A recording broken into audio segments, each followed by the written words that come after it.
À la veille du match Cameroun-Cap-Vert, comptant pour la troisième journée des éliminatoires de la Coupe du Monde 2026, le sélectionneur des Lions indomptables, Marc Bry, a réagi face à la crise qui secoue la tanière. Aujourd'hui, samedi, le Cameroun affrontera le Cap-Vert, les deux équipes étant au coude à coude en milieu de tableau du groupe D, respectivement 4e et 5e avec 4 points chacun.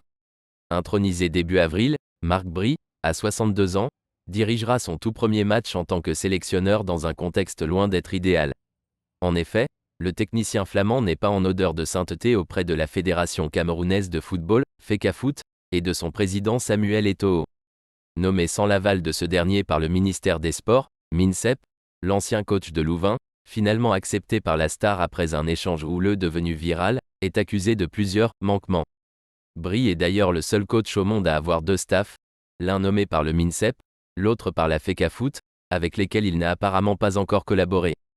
Malgré ces tensions, Bry affirme ne pas être perturbé par les conflits entre le MINSEP et la FECAFOOT, bien que son équipe en ait parfois subi les conséquences, comme le manque d'équipement lundi en raison des affrontements entre les deux entités à l'hôtel.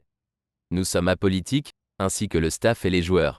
Nous faisons notre travail et nous vous demandons de nous laisser faire notre travail car c'est le plus important. Nous restons concentrés et nous n'avons pas peur, a-t-il déclaré vendredi en conférence de presse.